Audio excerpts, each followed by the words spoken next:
The viewers giveth and the viewers taketh away. Blessed be the name of the viewers. Hey, everybody, it's Ben the Coin Geek at Old Pueblo Coin. Thanks for being here today, where we get to go roundabout with comments from different videos that I saw and picked up from you all. First of all, Donald in New Mexico. Hey, Donald, hope you're doing well. Didn't find that 55 yet, sorry.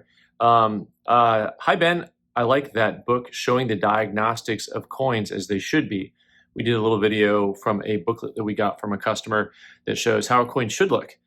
And that's something that it's worth finding when you find it. This kind of work is invaluable when looking for coins that are frequently counterfeited. If you copied that book to sell, would that also be counterfeiting? Yes, Donald. Yes, it would. And perhaps may chance, I don't know if there's copyrights on that or not. I don't know what the rules are on that, but yeah, we're not making copies of it right now. Sorry. All right, from a video I did with Tony at Cabbage Coins, a lot of good comments on there about stuff. Let me see. Griffiths. I was reflecting on the insights shared in this podcast regarding taboo questions in the coin industry. It's sparked by curiosity about the purchasing decisions people make when a coin dealer operates both a brick and mortar shop and an eBay store. Specifically, why might someone choose to buy coins from the eBay store instead of the dealer's website, especially when the prices differ? For example, a coin priced at $450 on a dealer's website would incur additional costs on eBay, including taxes and shipping, resulting in a total of around $500. This raises interesting questions about consumer preferences and pricing strategies in the industry. So if you find stuff on our website and on our eBay listings, they are more on the eBay listings to cover all of the eBay fees. This is standard, I think, throughout the industry. Most places, they have that additional fee covered on eBay by the consumer. The question of why the consumer doesn't know or hasn't found their website, maybe they haven't found their website. As an example, when you go on eBay and you're just looking for things and you find something, you may not realize, oh, this person actually has a full-time brick and mortar store, website, da-da-da-da-da. We've actually had a lot of discussions back and forth, me and some of the other coin dealers, about consumers not understanding and finding out that you have a website, even when you have some very obvious things that show you have a website. So the lesson here for you guys, if you are a consumer or not, is whenever you look on an eBay, at an eBay listing, see if you can find a corresponding listing on someone's website. See if the name of the company on the eBay store actually has a corresponding website. What's fascinating is, eBay doesn't want you doing any business off of eBay. They have different ways to try to track that and stop you from messaging. But the funny thing is there's certain companies that literally have the name of their website as their company handle on eBay, and eBay lets that go. I find that completely fascinating. So good on you, mate, for recognizing the fact that you can save more money. And we're sharing it with everyone here in case you didn't know, you can save more money. All right, back to topics with Tony. Love this video. I'm concerned for the hobby when it comes to programs. As a smaller dealer, I am one that has to tell people they overpaid for their coins when they sell them back. Yeah, that's rough. So I would tell you that the reality is that a lot of the coins that flow through here and flow through other dealers' hands eventually end up back in telemarketers' hands, where they get resold to people who don't know what they're buying. This is it's the coin cycle. It's like the water cycle, the rain cycle. It just goes that way. And the best thing that you can do is to let your loved ones know not to buy from those type of companies. These companies still target elderly and people who don't know what they're buying, but oftentimes people who are elderly will purchase things and not know what they're purchasing. So if you have a loved one who is getting up there in age, as they say, it would be wise to kind of keep a track of what's coming in their mailbox. If you start seeing packages that are very large with coins that are very small, they're losing large amounts of money. All right, here we go. US Mint update. A lot of comments about the US Mint here. This is like cats versus dogs, just the way that people respond to this. This is talking about the US Mint announcing the 250th anniversary, the Privy mark that's going to be on some of the quarters, the Thomas Jefferson quarters that are floating around out there. Mark says, smart to leave the mint marks off of these, otherwise they would be easy to counterfeit. I think that there would be counterfeiters anyways. That's going to happen. Let me see. Hain Senani. I always say that wrong. It just, whenever I see it, it jacks me up. Treasure hunt, yeah, baby. Hunger Games. The poor folk. I'm good with this. We can use now to use more cash. Now to use more cash was a great same thing. Tim says, dang, now I guess this means I have to start paying with cash again. If you didn't get it, the U.S. Mint is releasing into the wild some circulating coins with a Privy mark, and that's how you get them. They're just going to go through the normal banking system. They're not going through any other special system to find them or get them. It's a treasure hunt. You can maybe find them. It is.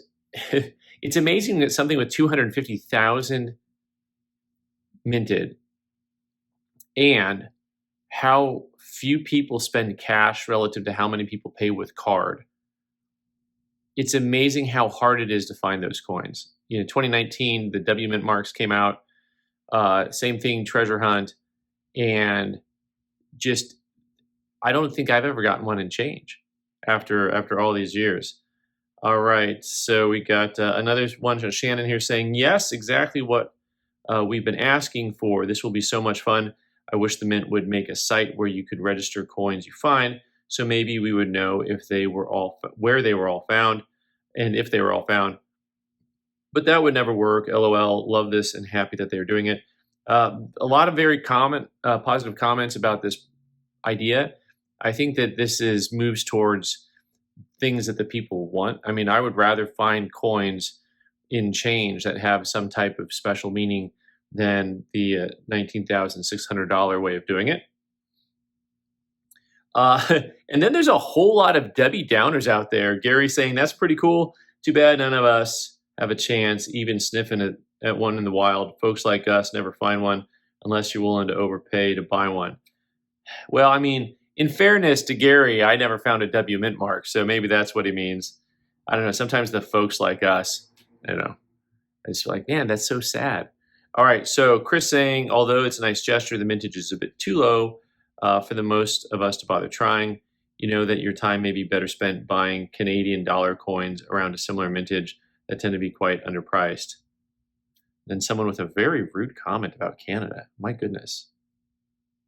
What did they do to you? There's probably a story there. All right, so Richard, when one is found, how fast will it be sent into the grading company? Faster than you can say environmental damage, that's for sure. Yes, these things will be hitting the grading companies as soon as they're found. I have not seen any announcements yet. Previously, I think it was PCGS had the race on to get the first one to them. You got like a $10,000 prize if you got the first one to them. By the way, here's a question. What would you guys pay for one? That's the question.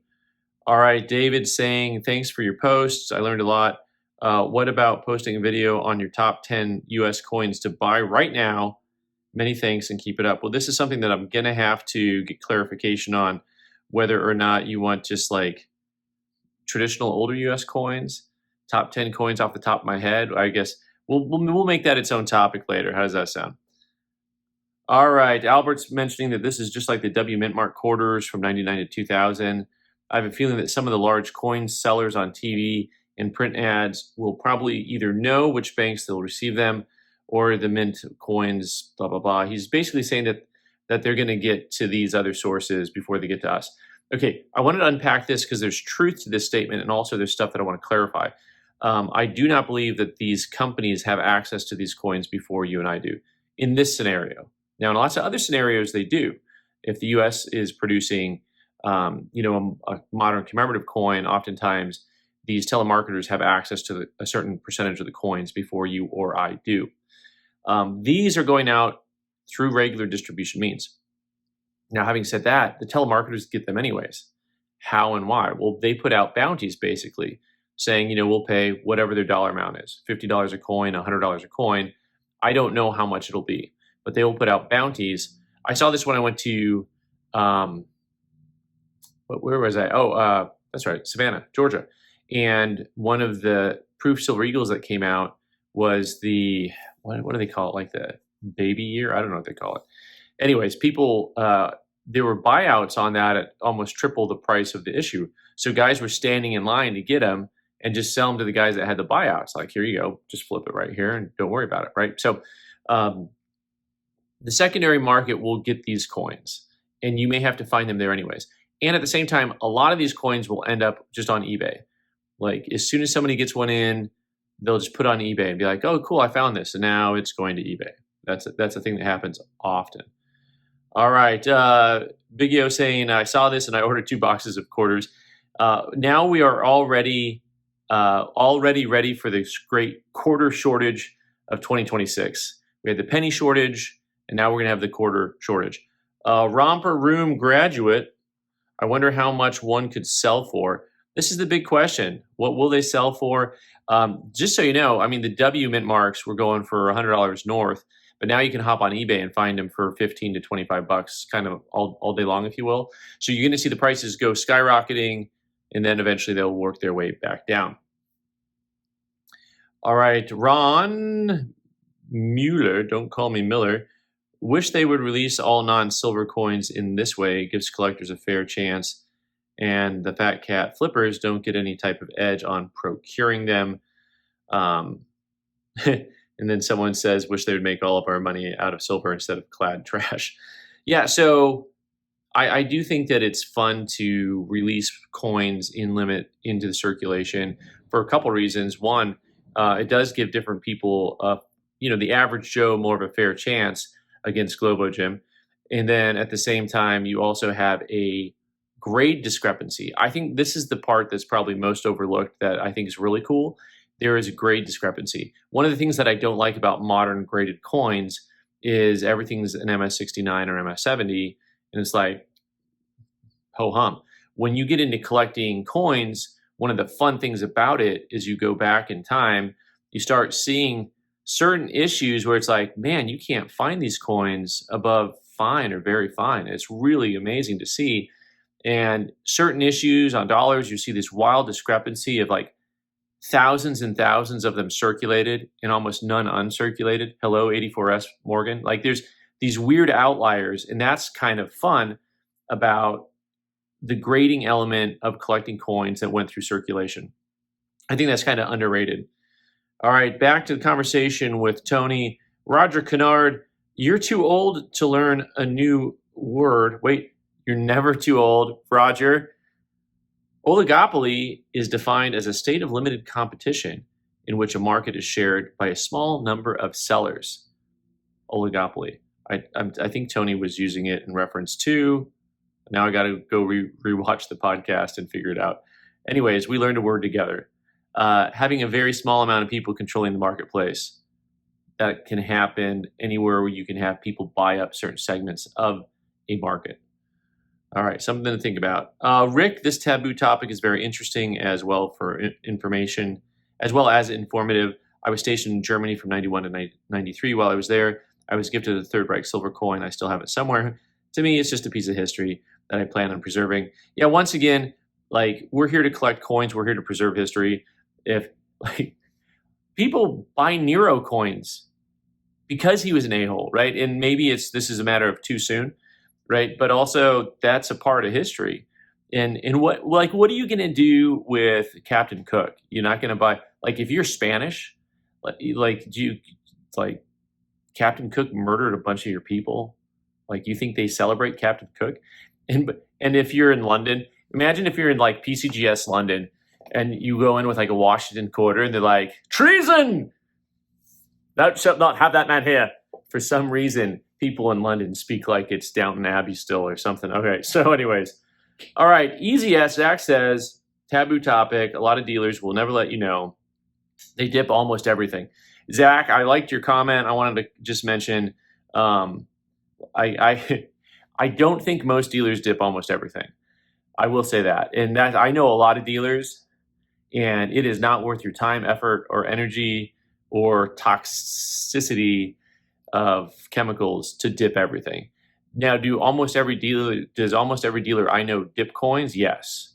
Yes, they do. We dip coins as well. I like to use the term conserve. Typically, when we dip a coin, it is because it has something on it that needs to come off, because otherwise the coin itself will be inhibited for a very long time for future generations. Will it make the coin look better? And undoubtedly it should. That's part of the concept here. But yes, guilty as charged. We talk about it. All right.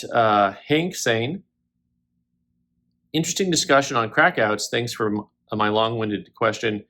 Let's say a dealer gets a CACG coin. It's graded questionable color. The dealer cracks it out, sends it to NGC. The coin straight grades. I know it is naive to ask, but should the dealer be obligated to inform the buyer of the coin's grading history? Isn't this a failure to disclose a mild version of consumer fraud? Well, grading is opinions. It still is opinions, and some people's opinions weigh more than other people's opinions. At the end of the day, you need to train your eye to grading and collecting coins that you like, and you like them the way you like them. There are plenty of coins that are in holders where the coin is going to be off-graded, over-graded. There are plenty of coins in holders where they have something like questionable color on a coin that is, I think, very naturally colored. Both of these things are true at the same time. To your question about letting people know, well, obviously, we do some crackout videos here where you get to see my failures and successes as coins transfer back and forth into different holders, sometimes to a positive result and sometimes to a negative result. But if somebody bought a coin for me, if a consumer bought a coin for me, that was in this scenario, went from a CAC label that had words on it into an NGC or PCGS label that did not have the extra words on it, I would not expect the consumer to say anything to me, because in lots of instances, I'm going to look at that coin and I send it back in specifically to get those words off of the holder, not because I didn't want the words on the holder, but because I thought they were wrong. I'm not sending it in to be some way tricky or nefarious. It's just a matter of I want coins to be in the right holder with the right labels. It's arguing balls and strikes. It's message board material. It's comic book guy stuff. It's really a nuisance, nuanced part of the entire industry. But people love it. I mean, it's definitely the type of thing that gets people talking all day long. So I think on that very exciting note, we're going to go ahead and end. And thank you guys so much for being here. As always, I'm Ben the Coin Geek. You can also check out our Patreon, patreon.com/thecoingeek. And I will catch you guys later. Thanks.